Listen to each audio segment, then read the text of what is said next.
Hey guys, my name is Amber, and for today's video I'm going to be doing my July wrap-up because this is probably the most books I've probably ever read in a month. In my life, actually. Sadly. But, Diva!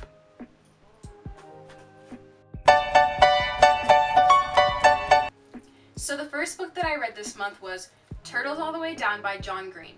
And sorry if you keep seeing me look down because I'm going to be looking down at notes because I can't remember every little thing about each book. So I just have little notes here to just remember what some of the books are about. So this book is about a girl named Asa Holmes, and she has very high anxiety and she has obsessive compulsive disorder.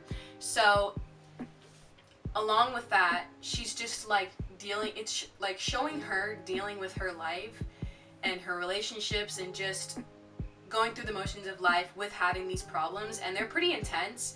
And so another little subplot that's also in there is that there's this billionaire fugitive, and he's on the run, and it's like this guy who lives in their small town. Her best friend hears about it. She's really into it, and she's like, we should get that money because there's a cash prize for whoever finds him or whatever. So her best friends convince her like to get into it, and then the son of the billionaire fugitive, Asa knew when she was younger. She went to a camp with him because in the camp it was for kids who had a loss in their family or something, I think.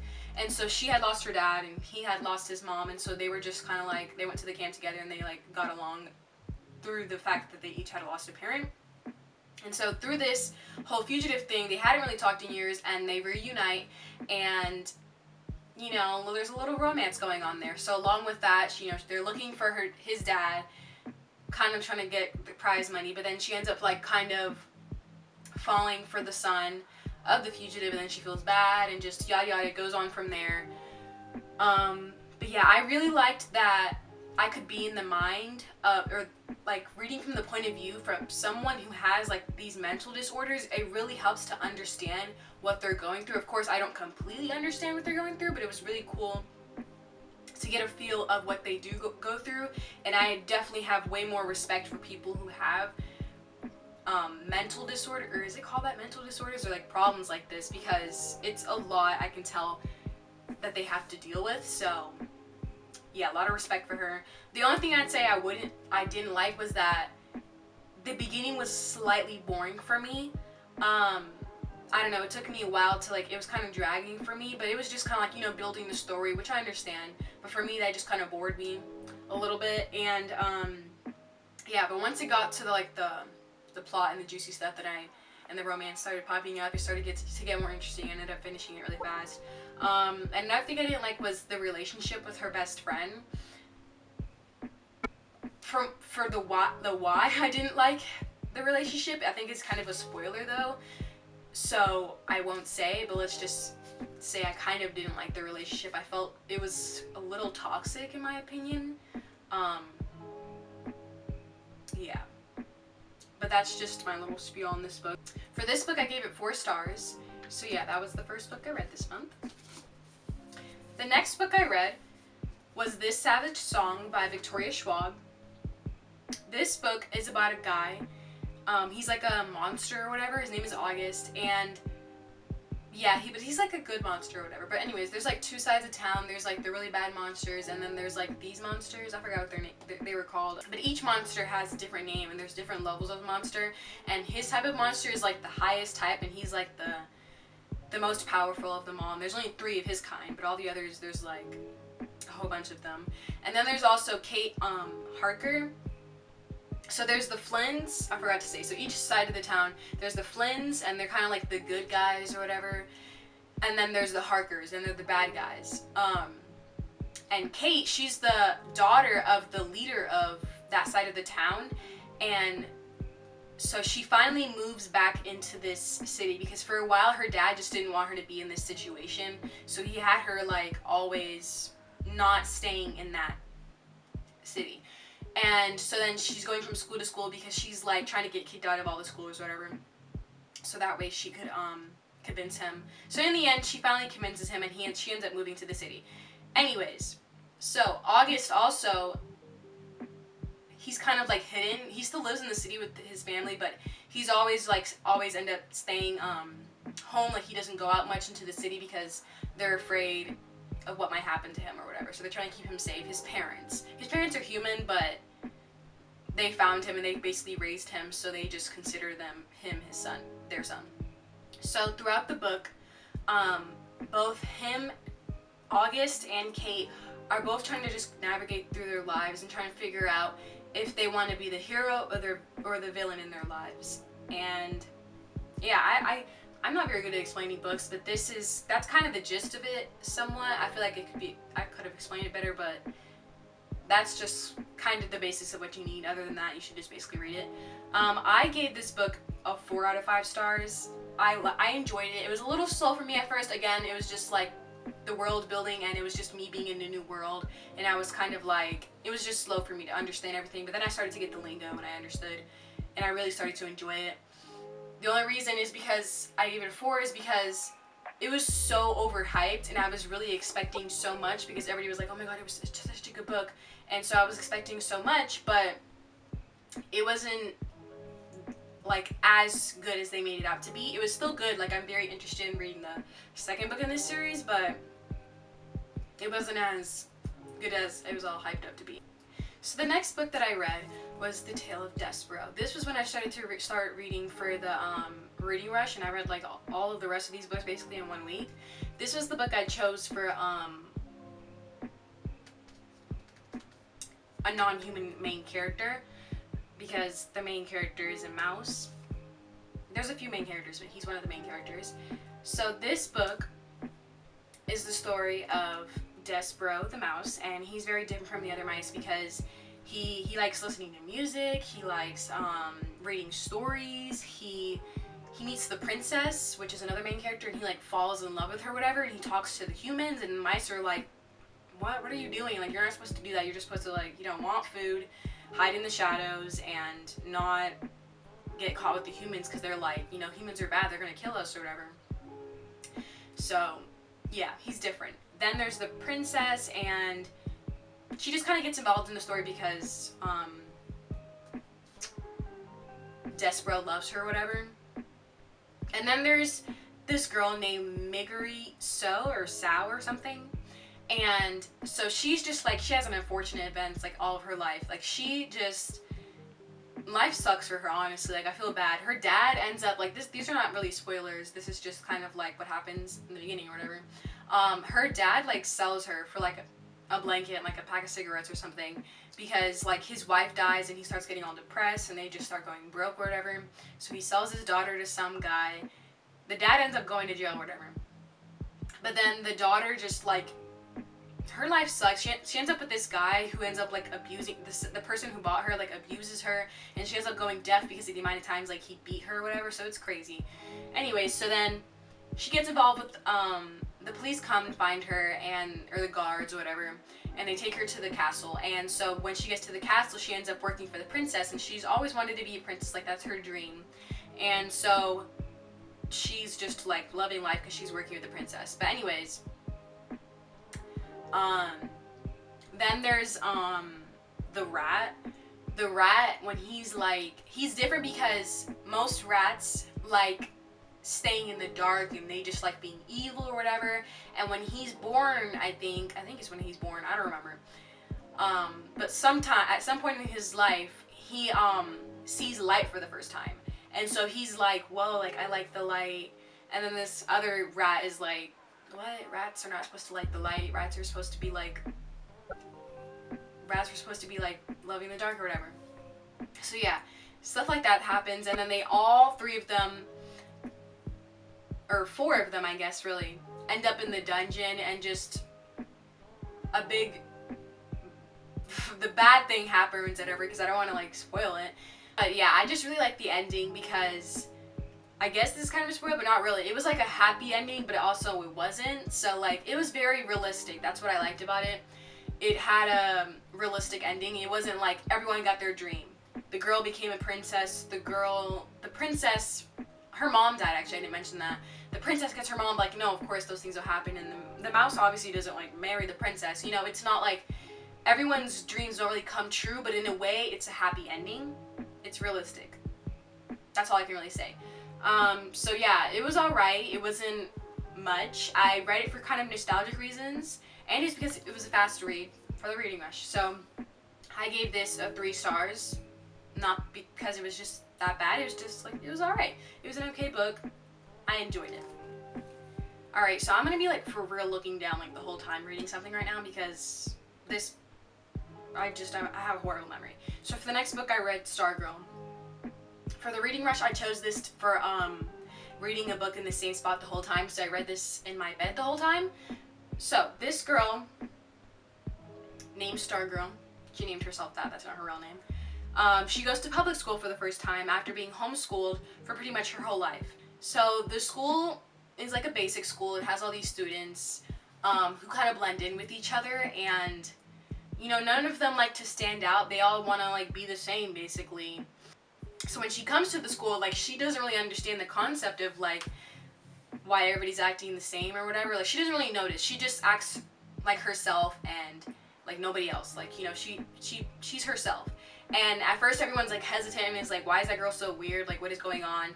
But then throughout the like more in the middle or so, everyone starts to be like, okay, she's kind of cool, like, because she's really nice, and she really is able to make people feel like important. Like, she's just super nice to everyone, and so people start, you know, like not caring too much, and so they just kind of let her be. But then at some point, some dilemmas start happening, and then she just happens to be there, and they feel like they can put the blame on her for some of these problems that happen, and then they all just start hating her all of a sudden. So then, the whole point of view of this book, though, is not in her point of view. It's in the point of view of this guy named Leo, and he, like, it kind of shows her in the beginning, or shows him in the beginning, like, noticing her, and then he starts developing a crush on her or whatever, but he doesn't want to stand out, you know, because he knows, and everybody else knows, that, you know, it's just weird to be different to them, and in that school. But then at some point, he ends up, you know, giving in. He ends up, like, going out with her, I guess you would say, and yeah, it goes from there, because then everybody starts hating her, and he starts being all like, wait a second, I don't want to be with a girl that everyone hates, and just, it goes from there. And at the end, I feel like it was really good, because she really made an impact on the school. I really like the moral of the story, and I like the ending, but it also wasn't it also wasn't what you would expect the main character to do, because if it was the perfect happy ending, you know, this thing would have happened, but it wasn't like, you know, that perfect happy, and just like the Tale of Despereaux, like, it was very realistic, you know. It didn't have a super big happy ending where everybody got what they wanted. So yeah, I like that about this book. I gave it 4 stars, I believe. Yes, I gave it 4 stars. Only because in the beginning it dragged a little. I don't know, for some reason, a lot of these books seem to drag for me in the beginning. But once it starts getting to the plot and everything is when I'm like, okay, I'm liking this a little bit. Anne is adopted by Marilla and Matthew Cuthbert, but they're not a couple. They're siblings, and they just, you know, they never get married, and they end up just living together for like forever. But nothing, it's not weird. They're just siblings who live together. And she grows up on their farm with them. I really liked Anne. She has such a unique personality, especially for that time. This was based like in the late 1800s, and so what made this book interesting is that, you know, everyone is so not proper, but like the girls back then are meant to be, you know, well-mannered and just, you know, a certain way. Just like every generation has like a certain way you're supposed to act. You know, there was a certain way for the girls to act, and she was just super different because she was super imaginative, and she was very intelligent. She was just very passionate about everything. She was very loyal. She was very stubborn. So the book follows her as she grows up and as she struggles with trying to fit in with the societal norms of that time in the late 1800s. But I feel like it's way more interesting than I'm making it sound right now, because Anne just has such a very big imagination, and yeah, she was just, I don't know, so unique. It's very hard to explain. I feel like, for me, it's very hard to explain what this book is about, because it basically just shows Anne growing up in Green Gables with this new family that just adopted her. There's way more to that, because she goes through all these problems and stuff, and for all you romance lovers, there's a slight romance in there. It's like very small, but it's there. It's like very slow burn too, because I swear they never get together. But yeah, I just really enjoyed her personality, seeing her growing up and seeing her become like such a great woman. And I really loved her relationship with her best friend, Diana Barry. They just genuinely seem to love each other. Like, just the way they talk to each other, and they told each other all the time throughout the book. They were always like, I love you. Like, it was just so cute. Like, definitely, like, best friend goals. And then her relationship with her two adoptive parents, if you would call, like, I feel so weird calling it that because they're not dating, or they're not married. But, like, you know, her two parental guardians is just so beautiful because they love her so much and she loves them so much. And if you watch the Netflix show, they just don't even show how much, like, both Marilla and Matthew love her so much. Because in the book, it shows, it's like from a third point of view. I'm horrible at English. I'm like, that third point of view is like, you know, the outside perspective, and it's just showing everyone's mind or whatever, you know, what they're all thinking. And it, at times, like, Marilla would be mean to Anne, and in the show I'm like, wow, Marilla's so mean. But then it would, in the book, it would describe what Marilla's really thinking. Like, she would be like, I just told her she looked ugly or something. Like, not really, but like, she looked ugly, but really I thought she was so beautiful, and oh my gosh, I want to just hug her or whatever. Like, she was just, she didn't like expressing her emotions the way that Anne did, but in reality, in her mind, she was just like, she really loved her. So just, yeah, I love the relationships in the book. I love seeing Anne grow up. I highly suggest reading this. I gave this 5 out of 5 stars. This was like my first 5-star of the month. This was also for the reading rush. I used this for the challenge of reading a 5-star book. So yeah, suggest reading this. It was really cute. Next, I don't have the book with me because I only listened to the audiobook, but next I read I Wish You All the Best by Mason Deaver, or Dever or something, however you pronounce it. This book is about Ben. He's non-binary, and he comes out to his parents. This is not a spoiler because this all happens just in the beginning of the story. He comes out to his parents, and his parents just do not deal well with him doing that. So they kick him out of the house. So he ends up calling his sister, his older sister, who he hasn't seen like 10 years, I think, because his parents basically drove her to want to run away. And you know, the first person he thinks to call, because the only person he think would be able to help him is his sister. So then, you know, she picks him up, takes him home with her, takes them, because pronouns and stuff, takes them home with her. And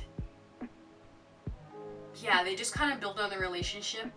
That is one of the things that happened. They build back their relationship back up because, you know, it's been years and they haven't seen each other forever, and so they don't really know each other that well.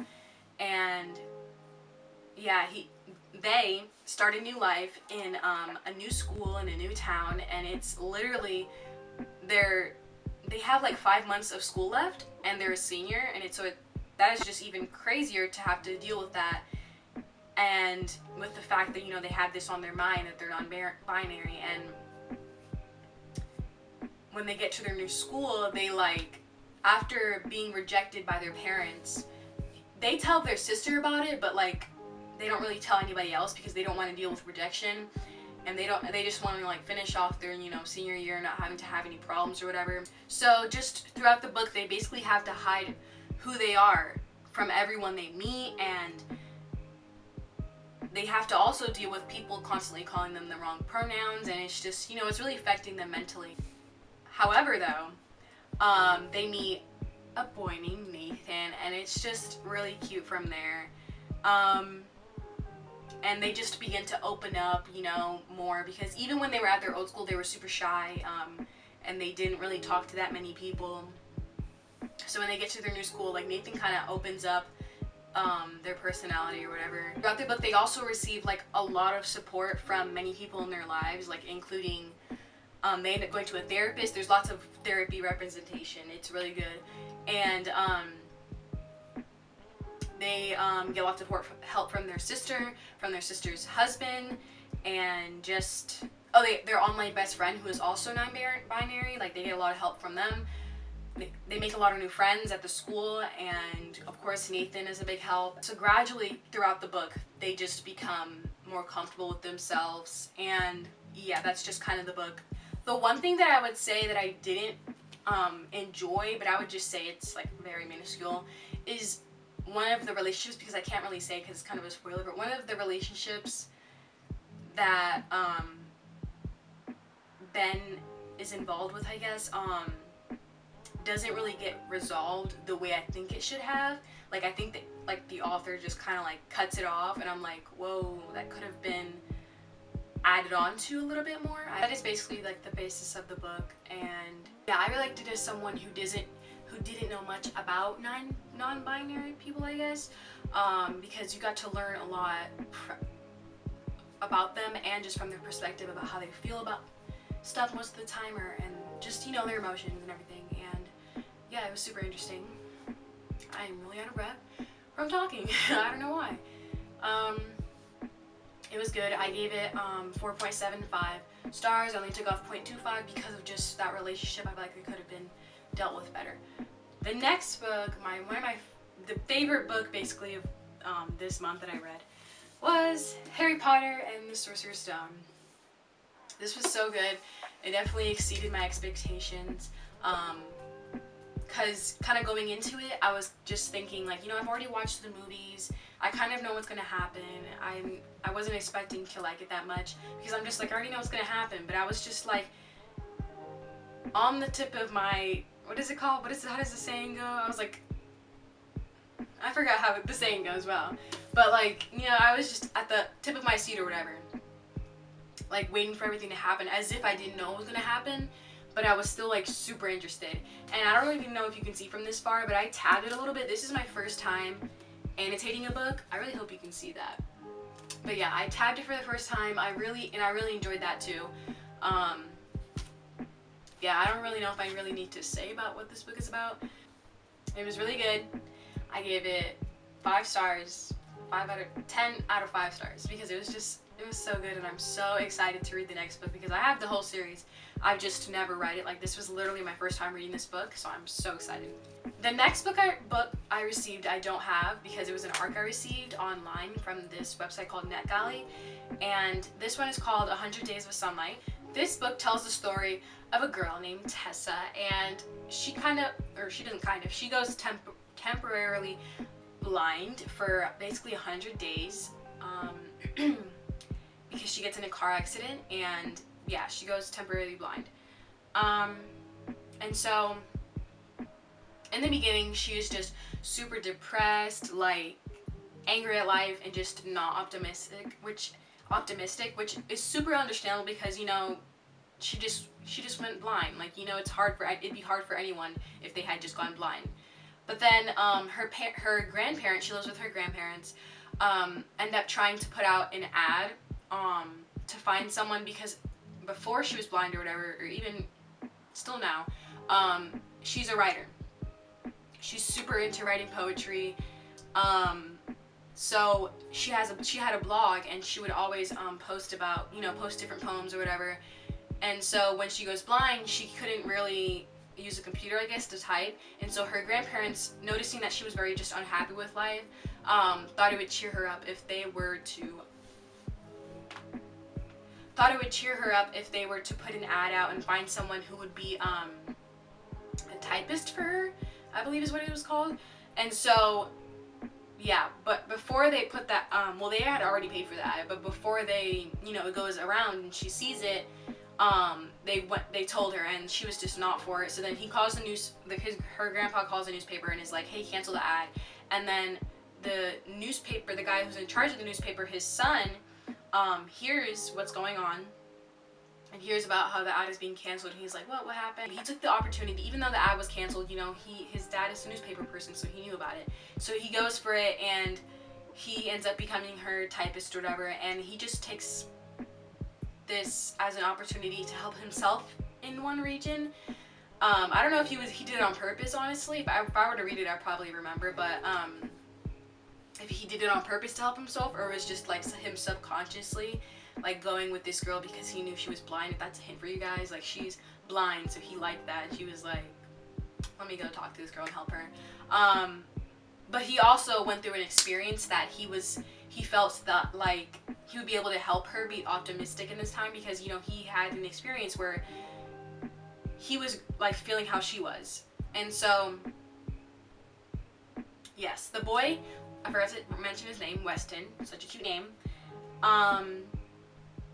Throughout the book, he helps her to see more than just her problems and to make the most of her problems, like to use them to her advantage. After the 100 days, she ends up not being blind or whatever, and yeah, there's a cute romance between them, so of course that's really cute.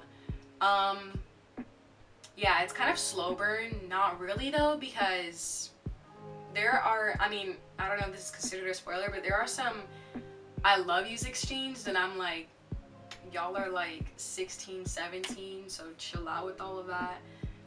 But anyways, so it's kind of slow burn because, you know, well, I don't want to say, but it's slow burn, but it's also kind of not.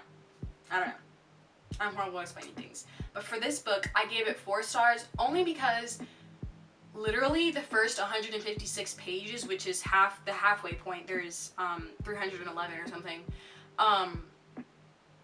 I was just kind of I was really bored in the beginning. But after I finished the book, I understood the point of the beginning, I guess. How many times can I say But yeah, I understood why the beginning was needed, and I came to appreciate it. And I definitely plan on buying this book and rereading it because I really enjoyed it. It wasn't a 5 out of 5 stars, but I really enjoyed it. So yeah, if I were to reread it, which I plan on doing, I think I would come to appreciate the beginning more, and I would probably read through it faster because it took me like a few days to kind of get through the beginning, and then once I got through that, I ended up finishing the rest of the book in one day because it was so good and the plot started building up and I was like, oh shoot. So last book, this book is called Collide by Gale McHugh. I don't think I've even mentioned the rest of these books authors, and then I would try like the one that I don't even know how to say. But anyways, I don't know if this should be considered because technically, okay, so I started reading it July 31st, and then when I looked at the clock, it was August 1st, 5 a.m. Like, I basically did an all-nighter reading this book, and it was a disappointment too, so that just made it worse. Anyways, I'm just gonna count it honestly because I started July 31st, and then I didn't even realize that it was August 1st. I'm gonna count it. This is the 9th book I read in July. This book is about a girl named Emily. So I'm just gonna honestly read the description because the summary is really good. So I'm just gonna read the summary. So it says, on the heels of graduating college and trying to cope with her mother's death, Emily Cooper moves to New York City for a fresh start.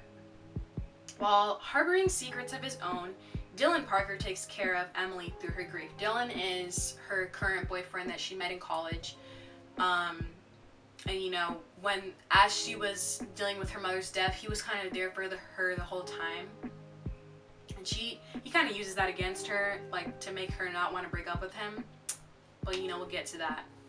And so she's thinking like he's the sweetest guy ever, and you know, he's just perfect to her.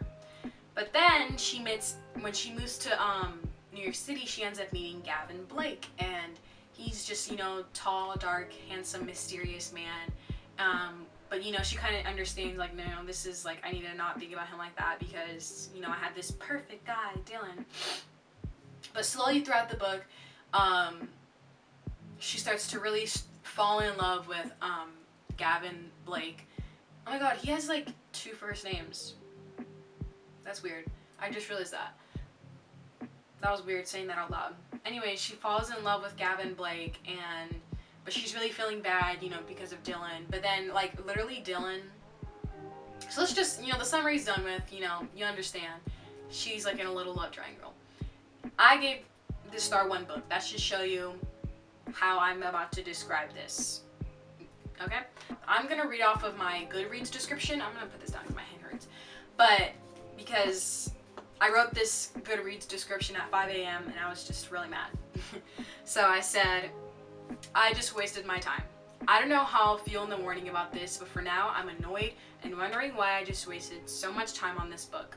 I am not gonna lie, if the two main characters, Emily and Gavin, got together at the end of the book, and it was just a cute overall happy ending, I would have ignored every flaw of this book, and I would have just given it like 4 or 5 stars, honestly.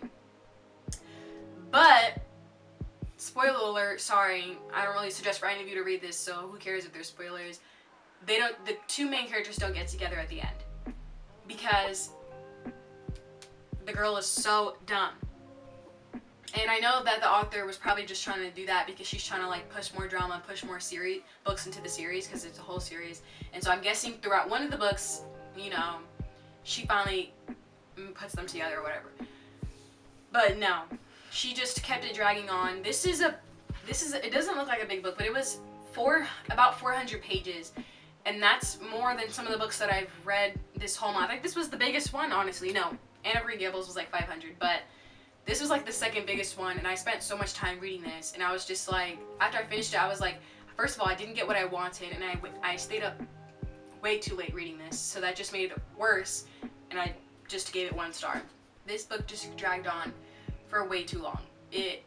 I feel like it could have been way shorter. Like, there was like 10 hours in there, or 10 million pages of just them describing how much they love each other and how cute they look to each other. Like, it was so annoying. It was just so dramatic, and it was boring at the same time, so I don't know how it could be that boring and dramatic at the same time, but it was. Anyways, the main girl, Emily, is so annoying. I was just like annoyed with her the whole time, and I was just like, why are you the way that you are? Like, literally. She stayed with her boyfriend, Dylan, even though he cheated on her, and he just was like mentally manipulating her like the whole time, and everyone was telling her to like stay away from him. And I know there's situations in real life where that does happen, where even like physical abuse happens and stuff, which there kind of does happen. Like, he grabs her by her face and he starts calling her names and everything, and she still ends up going back to him. It was just so annoying. I know that happens in real life, but just to see it happen in a book, it was just like so annoying. And I was like, why? And she has so many people supporting her, being like, can you not be with him? Like, you know, it was so annoying. And then the guy, Gavin Blake, this was insta-love, but at the same time slow burn, because they never get together. But they kind of do. But no, they don't. Because what I mean by get together is like they just start dating, and, you know, there's no problems. Like, they're not doing it behind anyone's back. They're just dating, and everyone knows they're dating. That doesn't really happen. It's just so complicated and annoying. Every 5 seconds, as soon as he sees her, he's like, I'm in love. You just met her and saw her for the first time. Like, what? So then like, throughout the whole book, he's always like describing for like literally 10 pages long about how much he loves her. And it's so annoying because he barely even knows her. And it was so annoying. And in my opinion, everyone in the book is so toxic and just like, they encourage bad things, and they encourage like cheating, and it was just so annoying. It was the dumbest stuff ever. And there's like physical abuse on Emily's part, because she ends up like slapping Gavin multiple times just because she's like frustrated and angry. And whether it be women or a man, neither should be physically abusing anyone. So it was just, that was really annoying. And then and there's no like problem with it. Like, he doesn't really, nothing is said about her slapping him multiple times. But anyways, the one positive thing I guess you could say was there was this guy named Trevor in the book, and he was like a side character, and he was like all 3 of their friends, like that little love triangle, and he just kind of stayed neutral, and I kind of liked him because he was neutral. Like, he wasn't encouraging cheating her, but he was encouraging for her to stay with the weird other guy, Dylan, who was the bad guy. So I don't know, I liked him. I have nothing else to say now, other than I regret reading that, and I hope that no one else reads it, because it was just like, it was so annoying, and I just don't suggest reading it. Okay, so I am finally done. I talk way too much. I am very sorry if this is like the longest video ever, but let me just wrap it up. Thank you for watching. Subscribe, like, give this a comment of how many books you think I'm gonna read next month.